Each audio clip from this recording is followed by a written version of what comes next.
حضرت ابو امامہ سے روایت ہے، حضور صلی اللہ علیہ وسلم کی خدمت اقدس میں عرض کیا گیا، کس وقت کی دعا زیادہ سنی جاتی ہے؟ فرمایا رات کے آخری حصے میں کی گئی دعا اور فرض نمازوں کے بعد کی گئی دعا جلد قبول کی جاتی ہے۔ اسی طرح آقا علیہ السلام نے فرمایا، حضرت معاذ بن جبل سے روایت ہے، خوبصورت حدیث ہے، آقا علیہ السلام ایک دن ان کا ہاتھ پکڑ کر فرمایا، حضرت معاذ بن جبل ان کا ہاتھ پکڑ کر فرمایا، اے معاذ میں تم سے محبت کرتا ہوں۔ حضرت معاذ نے عرض کیا، یا رسول اللہ صلی اللہ علیہ وسلم، میرے ماں باپ آپ پر قربان ہوں، میں بھی آپ سے محبت کرتا ہوں۔ پھر آپ نے فرمایا، اے معاذ میں تمہیں نصیحت کرتا ہوں کہ ہر نماز کے بعد یہ دعا مانگنا ہرگز نہ چھوڑنا، اللہم انی علی ذکرک و شکرک و حسن عبادتک، یعنی اے اللہ اپنے ذکر، شکر اور اچھی طرح عبادت کی ادائیگی پر میری مدد فرما۔ پھر حضرت معاذ نے اس دعا کی نصیحت سے نابغی کو کی اور انہوں نے عبد الرحمن کو نصیحت کی کہ ہر نماز کے بعد یہ دعا پڑھا کریں۔ اسی طرح آقا علیہ السلام کی حدیث مبارکہ ہے، حضرت عبداللہ بن عباس بیان کرتے ہیں کہ حضور صلی اللہ علیہ وآلہ وسلم نے فرمایا، آج رات میرا رب میرے پاس نہایت احسن صورت میں آیا۔ اللہ تعالیٰ نے مجھ سے فرمایا، اے محمد جب آپ نماز ادا کر چکیں تو یہ دعا مانگا کریں، اللہم انی اسألک فعل الخیرات و ترک المنکرات و حب المساکین و اذا اردت بعبادک فتنة فاقبضنی الیک غیر مفتون، کہ اے اللہ میں تجھ سے اچھے اعمال کے اپنانے، برے اعمال کو چھوڑنے اور مساکین کی محبت کا سوال کرتا ہوں، اور جب تو اپنے بندوں کو آزمانے کا ارادہ کرے تو مجھے اس سے پہلے ہی اپنے پاس بلا لے۔ یہ اللہ تعالیٰ نے آقا علیہ السلام کو دعا سکھائی۔ حضرت انس بن مالک سے روایت ہے کہ حالت نماز میں حضور صلی اللہ علیہ وآلہ وسلم کے عین پیچھے کھڑا ہوتا تھا، بس آپ جب سلام پھیرتے تو فرماتے، اے میرے اللہ میری عمر کا آخری حصہ بہترین بنا دے، اے میرے اللہ میرے اعمال کا خاتمہ اپنی رضا پر کر، اے میرے اللہ میرے دنوں میں سے بہترین دن اس کو بنا جس دن میں تیرے ساتھ ملاقات کروں۔ اللہ تعالیٰ سے ملاقات کے دن کو آقا علیہ السلام نے دعا فرمائی کہ وہ بہترین دن ہو۔ حضرت عبداللہ بن مسعود سے روایت ہے، بیان کرتے ہیں کہ فَإِذَا فَرَغْتَ، یہ قرآن پاک کی آیت کا حصہ، یعنی جب آپ نماز سے فارغ ہو جائیں، فَانْصَبْ، تو دعا میں مشغول ہو جائیں، وَإِلَىٰ رَبِّكَ فَارْغَب، اور سوال کرنے میں اپنے رب کی طرف ہی راغب ہوا کریں۔ یہ قرآن پاک کی سورہ علم نشرح،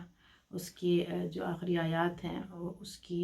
تفسیر اس طرح سے حضرت عبداللہ بن مسعود نے بیان فرمائی ہے۔ اسی طرح آگے اگلا چیپٹر جو ہے دعا میں ہاتھ اٹھانے کا بیان، اس میں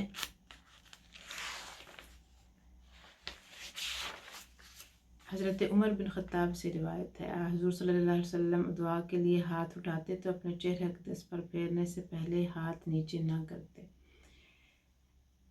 دعا کے بعد ہاتھ چہرے پہ پھیرنا آقا علیہ السلام کی سنت مبارکہ ہے۔ حضرت صائب بن یزید اپنے والد سے روایت کرتے ہیں کہ حضور صلی اللہ علیہ وسلم جب دعا فرماتے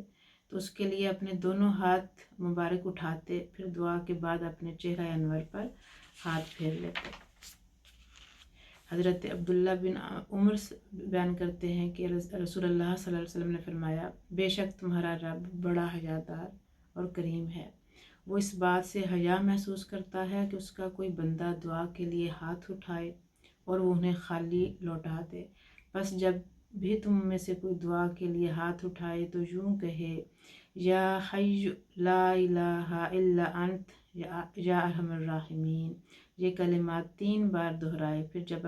وہ اپنے ہاتھوں کو ہٹائے تو انہیں اپنے چہرہ پر پھیر لے۔ اسی طرح حضرت امام ظاہری فرماتے ہیں کہ رسول اللہ صلی اللہ علیہ وسلم دعا میں اپنے ہاتھ مبارک سینہ اقدس تک بلند فرماتے اور پھر دعا کے بعد ان کو اپنے چہرہ انور پر پھیر لیتے۔ حضرت انس بن مالک بیان کرتے ہیں کہ حضور صلی اللہ علیہ وسلم نے فرمایا، جب کوئی بندہ دعا کرتا ہے اور اپنے ہاتھ کو اٹھاتا ہے اور اللہ تعالیٰ سے مانگتا ہے تو اللہ تعالیٰ فرماتا ہے بے شک میں اپنے اس بندے سے حیا کرتا ہوں کہ میں اس کی دعا کو رد کروں۔ حضرت علی کرم اللہ وجہہ کا بیان ہے کہ رسول اللہ صلی اللہ علیہ وسلم نے فرمایا بے شک تمہارا رب بڑا حیادار اور سخی ہے، اسے اس بات سے حیا آتی ہے کہ کوئی بندہ دعا کے لیے اس کے سامنے اپنے ہاتھ اٹھائے اور وہ انہیں خالی ان میں خیرات ڈالے بغیر واپس لوٹا دے۔ اسی طرح حضرت انس بن مالک نے حضور صلی اللہ علیہ وسلم سے روایت کیا کہ آپ نے فرمایا کوئی بھی بندہ مومن ایسا نہیں جو ہر نماز کے بعد اپنی ہتھیلیاں پھیلاتا ہے پھر یہ کہتا ہے اے میرے رب، اے میرے اللہ، اے میرے اور ابراہیم اور اسحاق اور یعقوب کے معبود اور جبرائیل اور میکائیل اور اسرافیل کے معبود، میں تجھ سے دعا کرتا ہوں، میں تجھ سے سوال کرتا ہوں کہ تو میری دعا کو قبول فرما کیونکہ میں مجبور ہوں، اور تو مجھے میرے دین میں مجھے مضبوط رکھ کیونکہ میں ابتلا میں ہوں، اور تو مجھے اپنی رحمت سے حصہ وافر عطا فرما کیونکہ میں گناہ گار ہوں، اور مجھ سے فقر کو دور فرما کیونکہ میں ایک مسکین ہوں۔ پھر اللہ تعالیٰ اپنے ذمہ کرم پر لے لیتا ہے اور اس کے ہاتھوں کو ناکام واپس نہیں لوٹاتا۔ آقا علیہ السلام کی حدیث مبارکہ جس کو حضرت انس بن مالک نے بیان کیا ہے، فرماتے ہیں کہ میں رسول اللہ صلی اللہ علیہ وسلم کی معیت میں گھر سے مسجد کی طرف نکلا اور کچھ لوگ مسجد میں اپنے ہاتھوں کو اٹھائے اللہ سے دعا مانگ رہے تھے، تو مجھے حضور صلی اللہ علیہ وسلم نے فرمایا کیا تم وہ چیز دیکھ رہے ہو جو ان کے ہاتھوں میں ہے؟ تو میں نے عرض کیا آپ ان کے ہاتھوں میں کیا دیکھ رہے ہیں؟ تو آپ صلی اللہ علیہ وسلم نے فرمایا میں ان کے ہاتھوں میں نور دیکھ رہا ہوں۔ میں نے عرض کیا یا رسول اللہ صلی اللہ علیہ وسلم اللہ تعالیٰ سے دعا فرمائیں کہ وہ مجھے بھی یہ نور دکھائے۔ آپ بیان کرتے ہیں پھر آپ نے فرمایا اے انس جلدی کرو یہاں تک کہ ہم بھی ان لوگوں کے ساتھ دعا میں شریک ہو سکیں۔ بس میں نے حضور صلی اللہ علیہ وسلم کے ساتھ جلدی ان لوگوں کی طرف گیا، پھر ہم نے بھی دعا کے لیے ہاتھ اٹھا دیے۔ حضرت امام بہقی نے اپنی تصنیف میں لکھا ہے کہ آداب دعا میں سے ہے، انہوں نے کچھ آداب بیان کیے ہیں کہ انسان کا ہمیشہ دعا پر استقامت اختیار کرنا، خواہ وہ خوشحال ہو اور خواہ وہ خوشحالی میں ہو، اور دعا کو صرف سختی اور مصیبت کے ساتھ خاص نہ کرنا،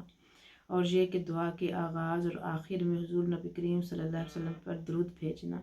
اور یہ کہ اپنی نمازوں کے بعد دعا کرنا، اور یہ کہ ہاتھوں کو دعا میں اپنے کندھوں کے برابر بلند کرنا، اور یہ کہ دعا سے فارغ ہو کر اپنے ہاتھوں کو چہرے پر پھیرنا۔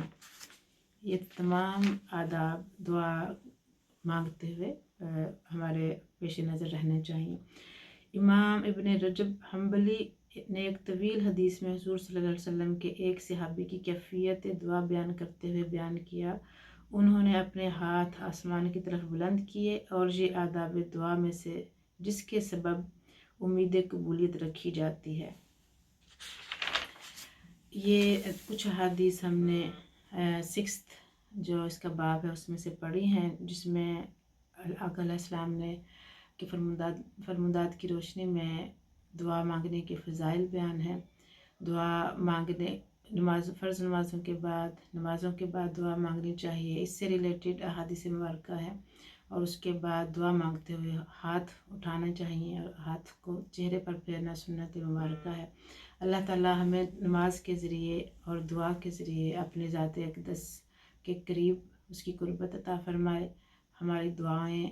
مقبول ہوں، ہمیں دعائیں پورے آداب کے ساتھ اور توجہ کے ساتھ مانگنے کی توفیق عطا فرمائے، کیونکہ دعا ایک عبادت ہے۔ حدیث مبارکہ کی روشنی میں